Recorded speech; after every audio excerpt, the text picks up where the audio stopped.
வீட்டில் காமிக்கிறாங்க. விஜயா, அண்ணாமலை எல்லாருமே உட்காந்துட்டு இருக்காங்க. அப்போ மனோஜ், ரோகிணி வீட்டுக்குள்ள வராங்க. வீட்டுக்குள்ள வரும்போதே சந்தோஷமா வராங்க. அம்மா, நாங்கள் உங்களுக்கு என்ன வாங்கிட்டு வந்திருக்கோம் பாருங்க அப்படின்னு சொல்லிட்டு விஜயாக்கு வந்து ஒரு பாக்ஸ் எடுத்து கொடுக்குறாங்க. இது அப்படின்னு சொல்லிட்டு எல்லாருமே பார்க்குறாங்க. விஜயா வந்து அந்த பாக்ஸ் ஓப்பன் பண்ணி பார்க்குறாங்க. விஜயாக்கு வந்து மனோஜ் தங்கத்தில் வளையல் வாங்கிட்டு வந்திருக்காரு. அதை பார்த்தோன்னே விஜயாக்கு வந்து 1000 வாட்ஸ் பல்ப் மூஞ்சில் எரியுது.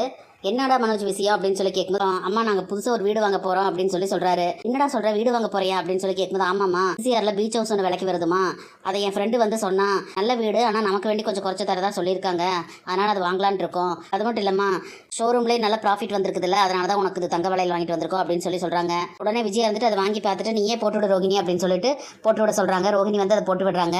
கையில் போட்டு பார்த்துட்டு விஜயா இருந்துட்டு ரொம்ப சந்தோஷப்பட்டு, எனக்கு எங்கள் அப்பா தான் கல்யாணத்துக்கு முன்னால் இந்த மாதிரிலாம் வாங்கி கொடுத்துருக்காரு, அதுக்கப்புறம் நீ தாண்டா வாங்கி கொடுக்குற எனக்கு அப்படின்னு சொல்லிட்டு சொல்றாங்க. உடனே முத்து இருந்துட்டு, என்னடா அம்மாக்கு மட்டும் வாங்கியிருக்க, அப்பாக்கு எதுவுமே வாங்கலையா அப்படின்னு சொல்லி கேட்குறாங்க. ஏய் சும்மா ஏதாவது குறை சொல்லிட்டு இருக்காதுடா, நான் அப்பாவுக்கு தான் வாங்கியிருக்கேன் அப்படின்னு சொல்லிட்டு ஒரு பாக்ஸ் எடுத்துட்டு போய் நீட்டுறாரு. அதில் பார்த்தா வேஸ்ட் சட்டை இருக்குது. அதை பார்த்த உடனே முத்து இருந்துட்டு, என்னடா அம்மாக்கு மட்டும் தங்கத்தில் வாங்கியிருக்க, அப்பாவுக்கு வேஸ்ட் சட்டையோட நிறுத்திட்டு அப்படின்னு சொல்லி கேட்கும். விடுதா, ஏதோ ஒன்று வாங்கிட்டு வந்திருக்கானல்ல அப்படின்னு சொல்லிட்டு அண்ணாமலை சொல்றாரு. சரின்னு அவங்கவுங்க வேலை பார்க்க போயிடுறாங்க. மீனா வந்து மொட்டை மாடியில் நின்றுட்டு இருக்காங்க. அப்போ முத்து வந்து பின்னாலேயே போறாரு. மீனா ஏதோ யோசிச்சுட்டு இருக்கும்போது, என்ன மீனா பண்ணிட்டு இருக்க அப்படின்னு சொல்லி முத்து கேட்குறாரு. அப்போ மீனா இருந்துட்டு, ரோகிணி மனோஜ் தனியாக வீடு வாங்க போறதா சொன்னாங்கல்ல அப்படின்னு சொல்லவும், அவங்க மட்டும் அந்த வீட்டுக்கு கூட்டிட்டு போவாங்களா இல்லை எல்லாத்தையும் கூட்டிட்டு போவாங்களா அப்படின்னு சொல்லிட்டு கேட்குறாங்க. தெரியல, அது என்ன ஐடியால் இருக்கான்னு சொல்லிட்டவன் அப்படின்னு சொல்லிட்டு முத்து சொல்றாரு. அவங்க தனியாக 2 பேரும் தான் போவாங்க, ஆனால் அத்தை வந்து மனோஜ் இல்லாமல் இருக்க மாட்டாங்கல்ல, அதனால உங்கள் அண்ணன் கூடயே தானே உங்கள் அம்மாவும் போவாங்க அப்படின்னு சொல்லிட்டு சொல்கிறாங்க. ஆமாம், அது என்னமோ வாஸ்தவம் தான் அப்படின்னு சொல்லிட்டு முத்து சொல்கிறாரு. அது மட்டும் இல்லைங்க, ஸ்ருதியோட அம்மா அப்பாவும் எப்படா நம்ம குடும்பத்திலேருந்து இவங்க 2 பேர்த்தையும் பிரித்து கூட்டிகிட்டு போகலான்னு தான் காத்துக்கிட்டு இருக்காங்க. அப்போ ஸ்ருதியும் ரவியும் கூட என்னைக்காவது ஒரு நாள் இந்த வீட்டை விட்டு போயிடுவாங்க தானே அப்படின்னு சொல்லிட்டு மீனா கவலையாக சொல்கிறாங்க. உடனே முத்து வந்துட்டு, ஆமாம் நீ சொல்கிறது கரெக்டு தான் அப்படின்னு சொல்லி முத்து சொல்கிறாரு. உடனே மீனா வந்துட்டு, அப்படியெல்லாம் நடக்கக்கூடாதுங்க, ஆனால் அப்படியெல்லாம் நடந்தால் மாமா வந்து ரொம்ப கவலைப்படுவார், மாமா இருக்கிற வரைக்கும் எல்லாரும் ஒத்துமையாக தான் இருக்கணும் அப்படின்னு சொல்லிட்டு மீனா சொல்கிறாங்க.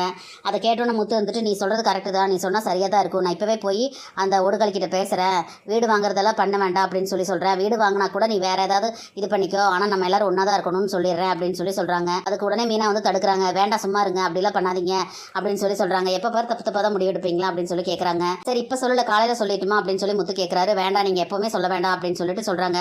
சொன்னால் நீங்கள் பொறாமையில் பேசுகிறதா தான் அவங்க நினைப்பாங்க அப்படின்னு சொல்லி வேற சொல்கிறாங்க மீனா. அதை கேட்ட உடனே, ஆமாம் அந்த ஓடுகள் அப்படி தான் சொல்லுவான், அதுவும் அவன் நினைக்கலினாலும் அந்த பார்லர் அம்மா வந்து அவனை அப்படி தான் ஏற்றி விடும் அப்படின்னு சொல்கிறாரு முத்து. உடனே மீனா வந்துட்டு, எங்கள் அப்பா ஒன்று சொல்லுவார், எது நடந்தாலும் அது நன்மைக்கு தான், நம்ம வந்து அதை கண்டுக்கக்கூடாது அப்படின்னு சொல்லுவார் அப்படின்னு சொல்லும்போது, உடனே முத்து வந்துட்டு, சரி மீனா, என் காரில் ஒருத்தர் சாமியார் ஒருத்தர் வந்தார், அவர் கூட அப்படி தான் சொன்னார், எது நடந்தாலும் அதை பற்றி நீ கவலைப்படாத, எது நடந்தாலும் அதில் உனக்குன்னு ஒரு நன்மை நடக்கும் அப்படின்னு சொன்னார். அப்போ நீ சொன்னது ஒரு விதத்தில் கரெக்டு தான், இந்த விஷயத்தில் கூட ஒரு நன்மை இருக்குது, நான் இனி அதை பற்றி கேட்க மாட்டேன் அப்படின்னு சொல்கிறாரு. என்ன இருக்குது அப்படின்னு சொல்லிட்டு மீனா கேட்குறாங்க. இல்லை, அந்த ஓடுகாலையும் பார்லரமாகவும் இந்த வீட்டு விட்டு போயிட்டாங்கன்னா அவங்களோட ரூம் நமக்கு தானே கிடைக்கும், அப்போ நம்ம வந்து மேலே ரூமெல்லாம் கட்ட வேண்டியதில்லை, இல்லை அந்த காசு நமக்கு மிச்சம் தானே அப்படின்னு சொல்லிட்டு முத்து சொல்கிறாரு. மீனா வந்து அப்படியே பார்த்துட்டு இருக்காங்க. என்ன மீனா, நான் தப்பாக ஏதாவது சொல்லிட்டேனா அப்படின்னு சொல்லிட்டு கேட்குறாரு. இல்லை நீங்கள் சரியாக தான் சொல்லியிருக்கீங்க அப்படின்னு சொல்கிறாங்க. அப்படியா அப்படின்னு சொல்லி கேட்டுட்டு இருக்காங்க. அப்போ பேசிட்டு இருக்கும்போது முத்து இருந்துட்டு மீனா கிட்ட, எனக்கு சக்கரை கொடு அப்படின்னு சொல்லி கேட்குறாரு. மீனா வந்து சரி போய் நீங்கள் கிச்சனில் எடுத்துகிட்டு வரேன் அப்படின்னு சொல்கிறாங்க. எனக்கு அந்த சக்கரையெல்லாம் வேண்டாம் அப்படின்னு சொல்கிறாரு. அப்போ என்ன அப்படின்னு சொல்லி கேட்கும்போது, இல்லை எனக்கு ஒரு முத்தம் கொடு அப்படின்னு சொல்லிட்டு கேட்குறாரு. மீனா வந்து, போங்க உங்களுக்கு வேறு வேலையே இல்லை அப்படின்னு சொல்கிறாங்க. நான் சொல்கிறது கேளு மீனா அப்படின்னு சொல்கிறாரு. மீனா வந்து அங்கேருந்து ஓடுறாங்க. கையை பிடிச்சி முத்து வந்து இழுக்கிறாரு. கடைசியில் ஓடி வந்து மீனா முத்தம் கொடுத்துட்டு ஓடிடுறாங்க. முத்து வந்து அப்படியே பார்த்துட்டு ஏதோ யோசிச்சுக்கிட்டே சந்தோஷமாக நின்றுக்கிட்டு இருக்காரு. இங்கே பார்த்தீங்கன்னா ரோஹிணி வந்து அவங்க அம்மா வீட்டுக்கு வந்திருக்காங்க. கிருஷ்ணா வந்து முதல் நாள் ஸ்கூலுக்கு கூட்டிகிட்டு போகிறதுக்காக அங்கே வந்திருக்காங்க. சரிம்மா, நான் வந்து இந்த திங்ஸ் எல்லாம் வாங்கிட்டு வந்திருக்கேன், இந்த ஒரு வாரத்துக்கு வேணுங்கிற பொருள் எல்லாம் இதில் இருக்குது அப்படின்னு சொல்லி ஒரு பேக்கை கொடுக்குறாங்க. என்ன கல்யாணி, நீ எப்போ பாரு வந்து இப்போ அடிக்கடி வரமாட்டேங்கிற, வாரத்துக்கு 2 தடவையாவது வந்து பார்த்துட்டு போயிடலன்னா பையன் வந்து ஏங்கி போயிடுறான் அப்படின்னு சொல்லிட்டு அவங்க அம்மா சொல்கிறாங்க. எனக்கு புரியுது, ஆனால் எனக்கு வேலை நிறையா இருக்குதுல்ல, அதனால தான் சொல்கிறேன், நான் என்ன பண்ணுறது அப்படின்னு சொல்கிறாங்க. சரி, நான் உனக்கு ஒரு சந்தோஷமான விஷயம் சொல்ல வந்திருக்கேன் அப்படின்னு சொல்கிறாங்க. சரி என்ன விஷயம்னு சொல்லு அப்படின்னு சொல்லும்போது, இங்கே பாரு நாங்கள் ஒரு வீடு வாங்க போகிறோம் புதுசாக அப்படின்னு சொல்கிறாங்க. என்னது வீடு வாங்க போகிறீங்க அப்படின்னு சொல்லிட்டு அவங்க அம்மா கேட்குறாங்க. ஆமாம் இங்கே பாரு அப்படின்னு சொல்லிட்டு ஃபோனில் வந்து அந்த வீட்டை காமிக்கிறாங்க. வீடு வந்து 3 கோடி ரூபாய் அப்படின்னு சொல்கிறாங்க. அதை கேட்டால் அவங்க அம்மாவுக்கு வந்து, என்னடி சொல்கிற 3 கோடியா, அவ்வளோ காசுக்கு நீங்கள் என்ன பண்ணுவீங்க அப்படின்னு சொல்லி கேட்குறாங்க.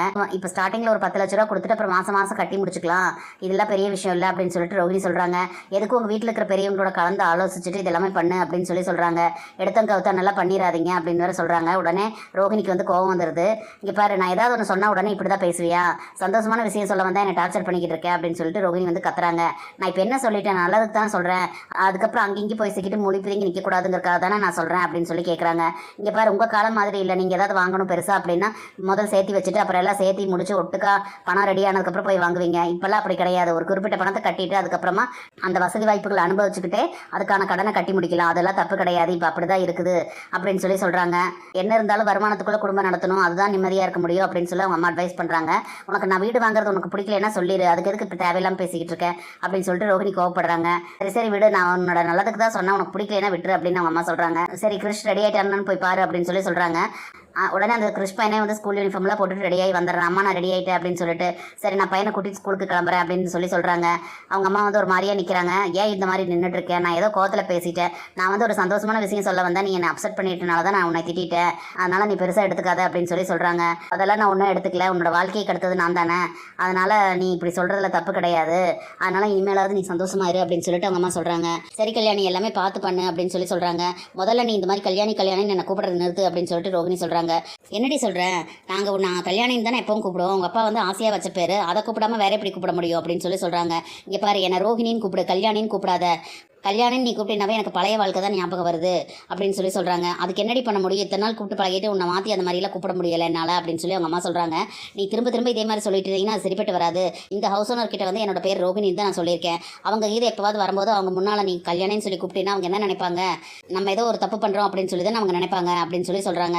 சரி நான் மாற்றிக்கிறதுக்கு முயற்சி பண்ணுறேன் அப்படின்னு சொல்லி அவங்க அம்மா சொல்கிறாங்க. சரி நான் கிளம்புறேன் அப்படின்னு சொல்லிட்டு கிறிஷை கூப்பிட்டுட்டு ஸ்கூலுக்கு போயிடுறாங்க. அங்கே பார்த்தீங்கன்னா வீட்டில் அண்ணாமலை வந்து முதல் நாள் வேலைக்கு போகிறதுக்காக கிளம்பிக்கிட்டு இருக்காரு. அப்போ முத்து வந்து நான் சொன்னால் கேட்கவே மாட்டியாப்பா, நீ வேலைக்கெல்லாம் போக வேண்டாம்னு சொன்னால் நீ இந்த மாதிரி பண்ணுற அப்படின்னு சொல்லி கேட்குறாரு.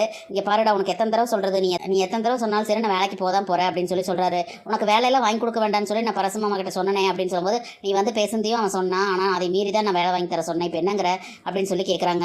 அப்போ வந்து ரவியும் ஸ்ருதியும் வந்துட்டு அப்பா நீங்கள் வேலைக்கு போகணும்னு நினச்சிங்கன்னா ஒரு பொழுதுபோக்குக்காக நீங்கள் வேலைக்கு போங்கப்பா, ஆனால் அந்த காசை கொண்டு வந்து எங்களுக்கு கொடுக்கணும் அப்படிங்கிறக்காகலாம் நீங்கள் வேலைக்கு போக வேண்டாம் அப்படின்னு சொல்லி சொல்கிறாரு. வீட்டில் எல்லாருமே வந்து அண்ணாமலை வேலைக்கு போகட்டுன்னு தான் சொல்கிறாங்க. முத்து மட்டும்தான் வேலைக்கு போக வேண்டாம்னு சொல்லி சொல்கிறாரு. இங்கே பாருடா, வீட்டில் எல்லாருமே என்னை வேலைக்கு போக சொல்லி தான் சொல்கிறாங்க, அதனால் மெஜாரிட்டி தான், அதனால் நான் வேலைக்கு தான் போவேன், நீ ஒருத்தர் சொல்கிறதுனால நான் கேட்க மாட்டேன் அப்படின்னு சொல்லி சொல்கிறாரு. அதை கேட்டோன்னா சரி மீனா என்ன சொல்கிறான்னு கேட்கலாம் இருப்பா அப்படின்னு சொல்லும்போது மீனா என்னடா பெரியவளா, உன் பொண்டாட்டி தான் இந்த வீட்டில் எல்லாம் இதுக்கு முடிவு பண்ணுவாளா அப்படின்னு சொல்லிட்டு விஜயா கத்துறாங்க. அவளுக்கும் உரிமை இருக்குது இந்த வீட்டில், அவள் என்ன சொல்கிறான்னு கேட்கலாம் அப்படின்னு சொல்லி சொல்லும்போது மாமா வந்து வேலைக்கு போகணும்னு நினைக்கிறது அவரோட விருப்பங்க, எங்கள் அப்பாவே வந்து வீட்டில் சும்மா இருக்கக்கூடாதுன்னு சொல்லிட்டு அவர் வேலைக்கு போயிட்டு தான் இருந்தார், அதே மாதிரி தான் நானும் சொல்கிறேன், மாமா வந்து அவரோட விருப்பத்துக்கு அவருக்கு கொஞ்சம் பொழுது போகல, அவரும் அங்கே இங்கேயும் போயிட்டு வந்தால் தானே அவருக்கும் நல்லாயிருக்கும், அதனால் அவர் வேலைக்கு போகிறதுனும் தப்பு இல்லை, அவருக்கு என்ன தோணுதோ அந்த மாதிரி செய்யட்டுங்க அப்படின்னு சொல்லிட்டு மீனா சொல்கிறாங்க. அதை கேட்டோன்னே விஜயா இருந்துட்டு ஏண்டி கோவில் வாசலில் கரும்பு மிஷின் ஓட்டிட்டு இருந்த உங்கள் அப்பாவும் சென்ட்ரல் கவர்மெண்ட்டில் வேலை பார்த்தா என் புருஷனும் ஒன்னாடி அப்படின்னு சொல்லிட்டு கேட்குறாங்க.